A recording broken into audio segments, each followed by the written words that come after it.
Entonces, muchachos, ¿qué tal? Además de las sabias palabras que decía el señor Tavares, ¿qué me dicen? ¿Qué me cuentan? ¿Qué me comentan sobre lo que acabamos de leer? Primero que nada, sabias no sé si eran, pero fue lo que sentí primordialmente, ¿eh? Pero si fueron sabias, bien, y si no, bueno, No, yo perdón. digo que eran sabias por el asunto teórico de la cuarta pared. No, bueno, y bueno, ya que estoy aquí, voy a aprovechar a decir un comentario y es, este libro refleja perfectamente cómo nos sentiríamos nosotros si fuéramos un personaje de un libro y supiéramos que hay alguien que nos está leyendo. O cómo reaccionaría, por ejemplo, en el caso del elefante, la cerita y Gerardo, ellos se emocionaron diciendo, ¿me están leyendo? ¿En serio? Vamos a comprobar si es cierto. Y bueno, hicieron lo del plátano y todo eso, que la verdad me pareció muy divertido. Sí, Y bueno, luego, no solo parece una incursión de la ficción en la realidad, sino que también parece una incursión de la realidad en la ficción. Un contacto ahí que no se responde mucho, pero sí se oye la voz del público que dice, Plátano, escuchaste, lo dijeron, vamos a hacer que lo digan otra vez, Plátano. Y entonces automáticamente cuando el personaje dice algo, el lector también lo dice, ¿no? Una evidencia, digamos, un indicio de que estamos conectados con la ficción. Oí una voz femenina que parecía que iba a intervenir. ¿Quién era?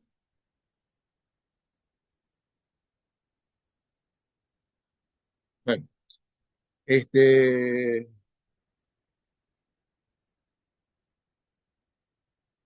¿qué más me cuentan?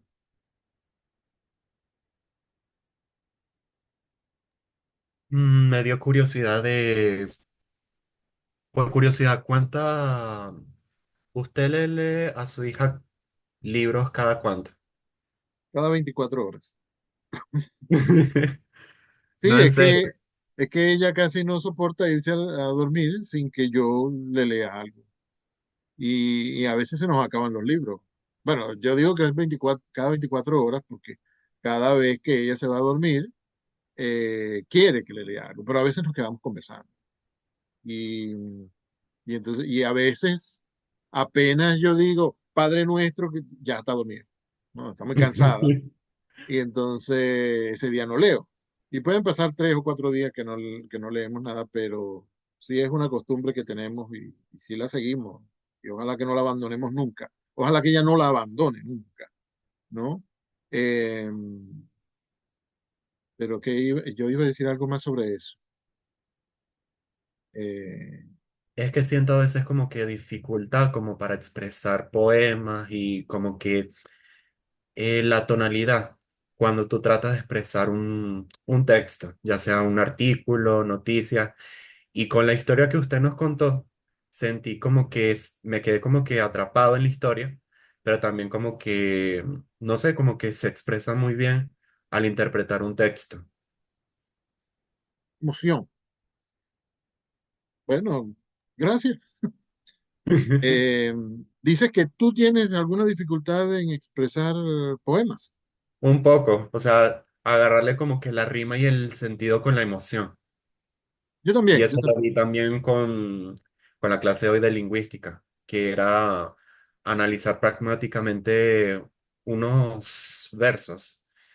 Y, o sea, vi que como que, no sé, que es algo difícil de hacer. Ujú. Lo que se me ocurre en este momento es que, pensando en lo que planeábamos hacer, es que este cuento nos muestra que ni siquiera hacen falta muchas palabras para contar una historia. Bueno, eso lo sabemos cualquiera que ha leído, que ha visto caricatura en el periódico, por ejemplo, o en un libro de caricatura, o donde sea, eh, sabe que en realidad no hacen falta las palabras, ¿no? Con las imágenes se puede hacer. Kino, por ejemplo, el de Mafalda, es genial haciendo eso. Muchísimas historias que Kino escribió, entre comillas, simplemente no tienen texto.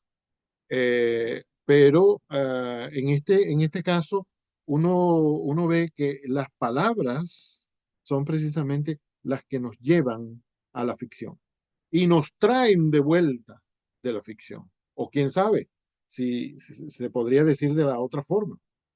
Las palabras nos, nos llevan a la realidad y nos traen de vuelta a la ficción. Ah, porque es que en realidad no sabemos si lo que estamos viviendo es realidad o ficción. Quien dice que esto que nosotros estamos viviendo, que era lo que creo que estaba diciendo hace rato Tavares, no es el cuento que está contándole alguien a alguien más, ¿no? O sea, yo puedo imaginarme eso, no me cuesta nada imaginarme eso. Y comencé a imaginarlo, creo, ahora me estoy acordando de ese momento, un día que estaba leyendo un libro de ciencia ficción, porque yo me pasé mis años de liceo leyendo ciencia ficción, y era un libro de Isaac Asimov. Bueno, era un libro en el que Asimov había reunido cuentos de ciencia ficción de los años 20, de los años 30, los cuentos que él leía cuando era muchacho, cuando su papá lo dejaba encargado de la tienda de dulces, creo que decía así, tienda de dulces, ¿no? Era como un abasto, no sé, una tiendita donde su papá vendía chucherías. Y Dulcerías. entonces, no, no, chucherías, eh, dulces, caramelos, cosas así. Y parece que era un poco, que era bastante pequeño el local, ¿no? Y también había revistas, sobre todo revistas de ciencia ficción que pululaban en esa época. Y entonces él, como era un trabajo muy aburrido, él simplemente tenía que estar ahí, esperar que llegara alguien y decirle, no, eso cuesta 50 centavos, aquí tiene $1, y le daban vueltos de 50 centavos y esta persona se llevaba su dulce y ya está, ¿no?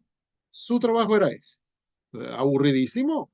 Y entonces él se leía todas las revistas que había en el negocio, que también las compraban mucho, y apenas llegaba se ponía a leerlas con mucho cuidado para que siguieran pareciendo nuevas y todo lo demás. Él lo cuenta en varios libros, lo cuenta. Y entonces un día se puso a recolectar aquellas revistas y publicó varios libros con recopilaciones de esas historias que él recuerda haber leído cuando era muchacho ahí en esa tienda, la tienda de su papá, con lo que se ganaba en la vida, toda la familia. Entonces había un cuento que él puso en ese libro, que leyó cuando era pequeño, en que había un epígrafe, ¿no? Ustedes saben, esa pequeña notita, como un pensamiento que pone al principio del cuento, ¿no? Está el título, el nombre del autor, y después hay una frase ahí, como unos versos, Ujú. poquitos. Puede ser prosa también. Y yo me acuerdo de que era era un cuento en que se narraba un viaje de lo inmensamente grande, el universo, a lo inmensamente pequeño que es la célula de un ser vivo podría ser, una molécula. Entonces, el autor del cuento, que no era Asimov, esta era una recopilación de cuentos que él leía cuando era muchacho. El autor del cuento, que no recuerdo quién era, había puesto un epígrafe que decía algo así como, y si nos imagináramos que no somos en realidad lo que creemos, sino que estamos en la mente de alguien más que está mirando una bocanada de humo subir al cielo y que somos parte de esa bocanada de humo. O sea, entonces imaginen que en realidad todo lo que conocemos y lo que hemos vivido toda la vida y lo que esperamos vivir en el futuro, todo lo que llamamos realidad, sea parte de una mínima molécula de aire en una nube de humo que sale de una fogata, por ejemplo. O sea, que este universo inmenso que conocemos es parte de un universo microscópico. ¿Cómo entonces será el universo inmenso donde existe esa fogata que está dando esa nube de humo? Y cómo será el universo inmenso de esa persona que está soñando eso? Me da nervio ponerme a pensar en el más grande, el más grande, el más grande, el más grande, el más grande, el más pequeño, más pequeño, más. Eso es, o puede ser, o ahí vive también la literatura, ahí viven las historias que contamos, las historias que leemos, eh, y las historias que nos imaginamos y que escribimos. Pero me vayan a decir ustedes que no han escrito una historia. No me digan, que no les voy a creer.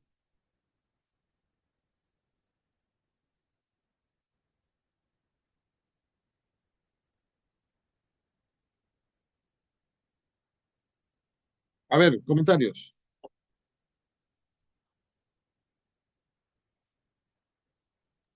Bueno, con respecto a lo de las pequeñas moléculas que usted estaba diciendo, profesor, me hizo Sí. recordar a los cuentos del Doctor Seuss. Por ejemplo, que al inicio del Grinch, eh, todo ese cuento pasa en un pequeño copo de nieve y ellos ni siquiera tienen imaginación de todo lo que realmente está pasando fuera de ese pequeño copo de nieve. Porque ellos dicen, ah, bueno, esto es todo lo que tenemos. Y también hay otro cuento, pero no recuerdo ahorita el nombre, pero recuerdo la película del elefante, creo que era un elefante, que tenía como una flor de león, creo que se llaman así, de esas que soplan y salen volando los pétalos. Una flor Eh, de diente de león. Eso, diente de león, que adentro de ese diente de león había otro mundo y él hablaba con ellos y era interesante porque me hizo recordar a eso. Es que en realidad hay, o uno se puede imaginar que hay, eh, un universo aparte en cada molécula de cada cosa. O sea, cada pequeño filamento de la flor de diente de león hay o puede haber un universo aparte, grande o más grande como el que conocemos, que no hemos terminado de conocer, por cierto. Profe, Sí, también las películas de los hombres de negro sí. también sucede lo mismo. E inclusive Ah, hay en no, no la una vi. que abren una especie de casillero y en el casillero hay miles de, vamos a decirle, seres, porque sinceramente no sé qué son, pero era un mundo de esos seres y que estaba adentro de un casillero en el mundo. Entonces, eso juega mucho. Hombres de Negro también juega mucho, porque inclusive habla de que tampoco estamos solos en todo el mundo, porque es mentira que con lo grande que es el mundo, la galaxia y todo, y los planetas, estemos solos. Pero todavía no podemos afirmar que sea mentira o que sea verdad, pero es cierto que siendo tan grande, parece más probable que haya gente por ahí, eh, que no seamos Exacto. los únicos. Sí, sí, sí, sí, muy bien. Ah, me acordé de otra historia que ahora ya no recuerdo, pero lo cierto es que todo esto se abre delante de nosotros cuando abrimos un libro, incluso cuando se trata de un libro con tan poco, con tan poca palabra como este, que es un libro infantil, pero que nos pone delante de ese asombro de que hay un mundo que está aparentemente en la mente de las personas, pero que en realidad puede tener asomos de que nosotros estamos en un universo paralelo, digamos, en el que se puede abrir una ventana, una puerta, una conexión, ¿no? Se puede poner un cable USB, por lo menos, y decir, ay, mira, ellos están hablando. Nosotros los vemos hablar. Y, y parece que estos personajes, por lo menos, nos oyen hablar a nosotros. Porque es que existen dentro de nosotros. Es más, son nosotros. Ah, el otro ejemplo del que me acordé es, como siempre, como todos los días, Don Quijote, que parece comunicarse con la realidad externa a él, que es la realidad real, la que llamamos la realidad real, de la que él forma parte, porque Don Quijote no es solamente ficción, sino que forma parte de nuestra realidad real, y él lo intuye al llegar bueno, antes, él lo intuye cuando le dice a Sancho, desde temprano en la novela, llegará un día en que un sabio escribirá nuestra impresionante, nuestra eh, épica novela, nuestra épica y verdadera historia, querido Sancho. Le dice eso y después cuando se tropieza con la imprenta, dice, viste, yo te dije que un día iba a haber un sabio, Cervantes llamándose sabio a sí mismo, y miren cómo aprovecha la ficción para decirlo. Eh, yo te dije que iba a llegar un día un sabio que iba a contar nuestra historia, nuestra no sé qué cosa y verdadera historia. de nuestras andanzas. También ahí Sancho, Don Quijote se está conectando con la realidad, porque el libro, el ingenioso Hidalgo, Don Quijote de la Mancha, existe en la realidad real. Y Don Quijote es un ser de ficción, pero eso fue un ratico que fue un ser de ficción. Después de ese ratico se ha convertido en una realidad para todos. Incluso cuando uno no lee el libro. Incluso para aquella profesora que me dijo una vez, ay, tú estás leyendo Don Quijote. No, ese es un mito. No, no. ¿Tú estás leyendo Don Quijote? Sí, profe, qué cosa tan interesante. No, chicos, ese es un mito. ¿Cómo que mito? No, no, ese escándalo que hay con respecto a Don Quijote, que es un libro fascinante, que es la gran novela escrita en español. No, no creas eso. Yo no tenía que creerlo ni no creerlo, yo lo estaba leyendo.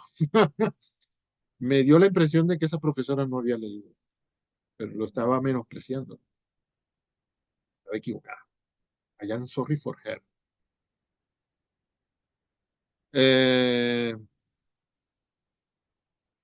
Me da la impresión de que de todas maneras no estamos eh, refiriéndonos todavía a todas las características de la novela y del cuento, pero yo lo estoy disfrutando un montón.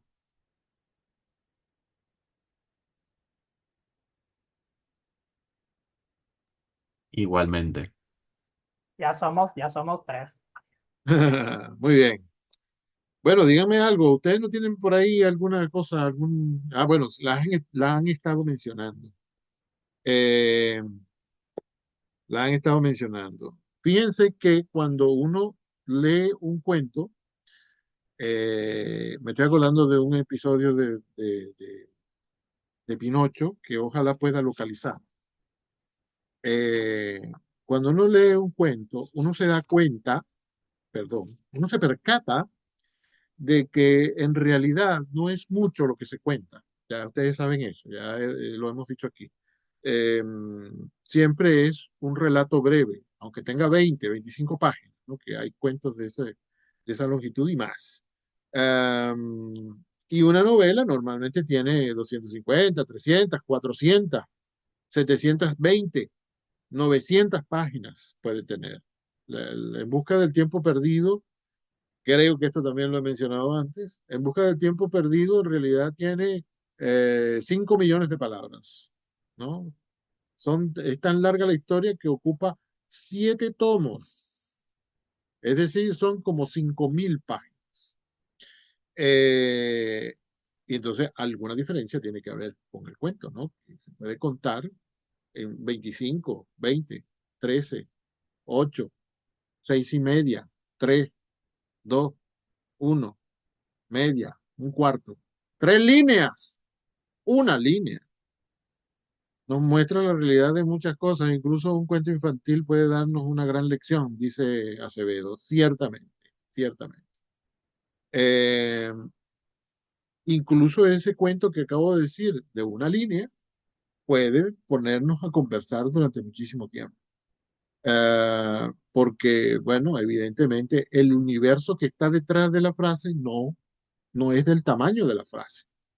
Y el universo que uno puede imaginarse, las características que uno se puede imaginar que tiene ese universo que está detrás, bueno, por más palabras que nos digan, nunca va a ser exactamente como lo pensó el narrador, pero eso es lo mejor porque entonces será, nosotros nos lo, como me lo imagino yo, y como se lo imagina Figueroa, y como se lo imagina Sucre, y cada quien se lo imaginará de una forma diferente en cada momento de su vida. Porque si leemos este libro 2 años más tarde, será otro dentro de nosotros, porque nosotros seremos.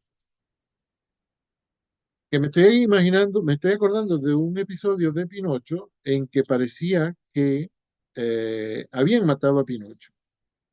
¿Se dan cuenta? Pinocho, que es un muñeco de madera, extrañamente de repente cobra vida o cobra movimiento, cobra voz y parece también que cobra imaginación, por lo menos. Inteligencia no mucho, ¿saben? Porque Pinocho comenzó con la actitud de desobediente, que no es nada sabio cuando uno es joven y cuando es adulto tampoco. Comienza precisamente yendo contra la sabiduría, yendo contra la inteligencia que debe tener uno cuando alguien que lo aprecia le da un consejo. Y el consejo que le da, de los primeros que le da el Gepetto, es que vaya a la escuela. Y él dice, está bien, voy para la escuela. Y va a todas partes menos a la escuela, ¿no? Entonces ya ese es un error con el que comienza. Pero luego Pinocho evoluciona, ¿no? Mete la pata 1000 veces, se mete en problemas 1000 veces, se junta con 1000 amigos que son de todo menos amigos, se junta con gente que lo lleva a lugares que no le convienen, ni siquiera le convienen para divertirse, que es lo que él desea, sino que se mete en problemas ahí, sufre, está prisionero en un lugar indeseable, cochino, donde lo explotan, ¿no? Y lo tienen encadenado, todo por desobedecer. eh, y por irse siempre por el camino fácil, por el camino ancho, por el camino de la búsqueda del placer y el rechazo de todos los deberes, ah, y como resultado de eso evoluciona, que es la gran característica que distingue la novela del cuento. En la novela hay una situación inicial en la cual el protagonista, que podemos llamar héroe, es de una forma. Y como resultado de todo aquello que le pasa, el personaje cambia, el personaje evoluciona. Normalmente evoluciona para bien, los hay que evolucionan para mal, pero al fin y al cabo hay un cambio, ¿no? Eh, eh, Últimamente están de moda los superhéroes, ¿no? Perdón, los superhéroes no, perdón, sí, también están de moda, pero yo quise decir los antihéroes.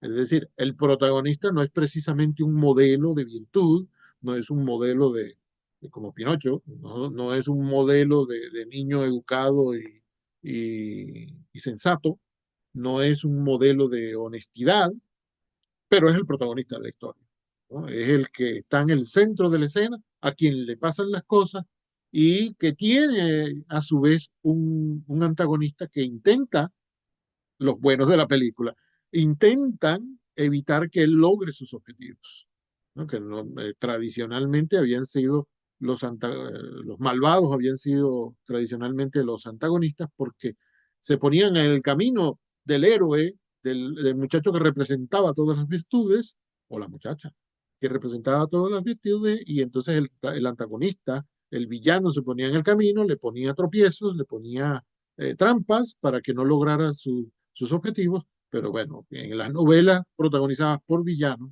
por antihéroes, es al revés, ¿no? Es el protagonista el que sufre las trampas de los buenos de la película. Al estar en el centro de la escena y ser él al que le pasan las cosas y el que sufre, y que se lamenta en presencia del lector, estoy hablando como si fuera teatro, en el que también pasa esto, al suceder eso, el lector se empatiza con el malo de la película, ¿no? Con el villano, con el antihéroe. Es el héroe, solo que es un villano. Eh, y aquí estoy usando héroe como el término de estudios literarios que significa protagonista. Al ser el protagonista al que le pasan las cosas, el lector, el espectador, se siente empatizado con él. Y, por supuesto, cuando está de regreso a la realidad, comienza a tener o puede comenzar a tener esas actitudes de antihéroe, lo cual, como hemos alabado tanto esa posibilidad que existe en la ficción de tener contacto con la realidad y la realidad de tener contacto con la ficción, bueno, no nos podemos quejar de que las actitudes de los antihéroes, de la gente deshonesta y maleducada, no lleguen a nuestra propia vida. La verdad es que como nosotros somos o podemos ser personas sensatas, tendríamos que ponerle atención a eso. El episodio del que estoy hablando, que podría que ya no recuerdo qué era lo que quería decir de él, es un episodio en que a Pinocho le dan unos palazos, ¿no? Él es de palo y le dan unos palazos, lo hieren, queda en el piso y lo recogen unos animales, creo recordar. Eh, y se lo llevan a lo que llaman un hospital, que no es un hospital, una casa de alguien, y entonces vienen unos personajes que son animales, creo que uno de ellos es una cucaracha, y lo revisa, y después viene otro doctor, que no sé si sería perro o no sé cuál, y lo revisa. Y después se reúnen los médicos y las personas que han rescatado a Pinocho. Creo que lo estoy contando muy mal, no me acuerdo de muchos detalles, pero en general pasa eso. Se reúnen para discutir si el paciente está vivo o está muerto. Y entonces dice uno de ellos, bueno, considerando todo lo que he examinado al paciente y sobre todo considerando el hecho de que no parece que estuviera vivo, podría quizá sería razonable considerar que está muerto. Entonces después viene el otro personaje, el otro médico, digamos, y dice, bueno, eh, analizando toda la evidencia que he reunido al examinar al paciente y considerando que no pareciera estar muerto, yo diría que es razonable pensar que está vivo. Y entonces alguien pregunta, ¿y cuál será la conclusión? Bueno, la conclusión, dicen los dos doctores, o los dos grupos de doctores, la conclusión es que es tan probable que esté vivo como que esté muerto, ¿no? Tenemos que seguir observándolo, tenemos que ver cómo evoluciona. Y le preguntan, ¿y si está muerto va a seguir evolucionando? Bueno, considerando que no sabemos si está vivo o está muerto, si está muerto es posible que no siga evolucionando, pero si está vivo evolucionará. Y el otro dice lo contrario, no, si está vivo va a seguir evolucionando, y si no está muerto, y si está muerto no. Pero parece que está muerto. Ah, y uno dice, bueno, este es un juego para niños. Principalmente cuando Collodi escribió esto, era un juego para niños. Pero nos indica que nosotros, si estudiamos la novela desde el punto de vista teórico y si nos paramos muy arriba en el helicóptero y miramos el objeto de estudio, que podríamos decir que lo vemos en el microscopio, pero ahorita se me ocurrió la imagen del helicóptero. Si lo miramos desde el helicóptero, nos decimos, bueno, aquí está pasando una cosa, un episodio extraño, ¿no? En realidad no están diciendo nada. En realidad al personaje no le está pasando nada. Lo que están haciendo es detenerse, como dirían en la narratología, no, ¿cómo dirían en narratología? Es un episodio te está contando el episodio con todos los detalles. No es que hicieron un resumen, no es que hicieron, muchas gracias, Velázquez. No es que hicieron un resumen, no es que hicieron una elipsis, ¿no? Que se saltaron parte de la historia porque no interesaba lo que estaba sucediendo, etcétera, ¿no? No es que hicieron un forward ni un backward, ¿cómo se llama eso? Prolepsis y analepsis, etcétera, sino que nos están contando detallito por detallito lo que está pasando en la historia. Y al mismo tiempo nos damos cuenta de que esos detallitos son como inútiles, ¿no? Si no está muerto, está vivo, y si no está vivo, está muerto. ¿De qué me están hablando? Bueno, fíjense cómo en la novela da tiempo de hacer eso.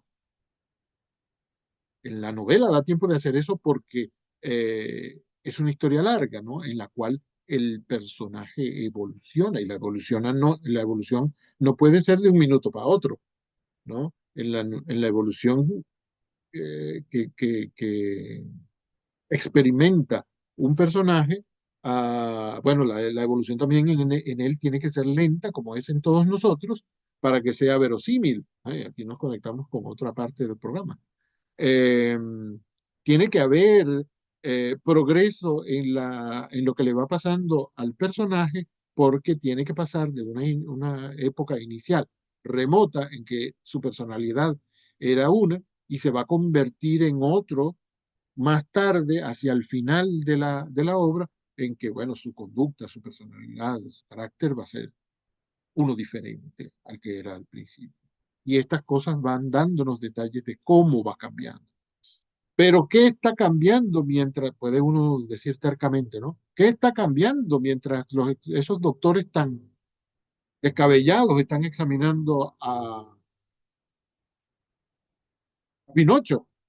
Hay que recordar que es un personaje de ficción, hay que recordar que es un muñeco de madera, que cambiar mucho no puede, pero nos representa también a nosotros.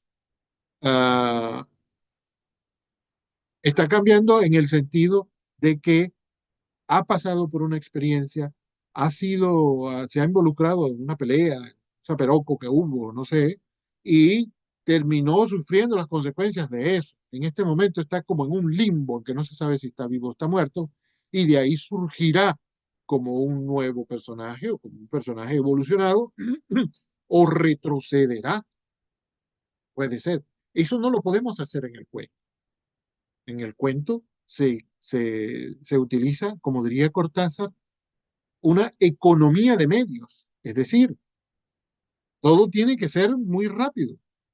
Aunque tengamos 25, 30, 40 páginas de cuento, no podemos contar en ese espacio una historia en que el personaje evolucione mucho.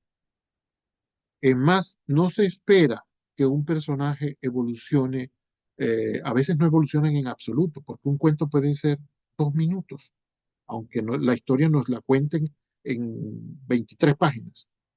1 minuto, una noche, un día, una semana, en una semana ya nos estamos pasando de tiempo para un cuento, aunque hay cuentos de 3 páginas en que pasan 4 años, 20 años, ¿no? Una novela como Pinocho y otras, en que el personaje pasa de ser un niño insensato a ser tan sabio que resulta que le hacen la gracia de convertirlo en un niño de carne y hueso. ah, Se ven estos estadios de la evolución y del cambio del personaje en los cuales parece haber muerto, está en los infiernos y que de ahí resucitará y se elevará a los cielos de la verdadera humanidad, ¿no? Pinocho en ese momento está en ese trance de dejar de ser quien era para convertirse en lo que está destinado a ser. En el cuento se levantó por la mañana y en la noche, bueno, le había pasado lo que le iba a pasar en el cuento. Se acabó el cuento.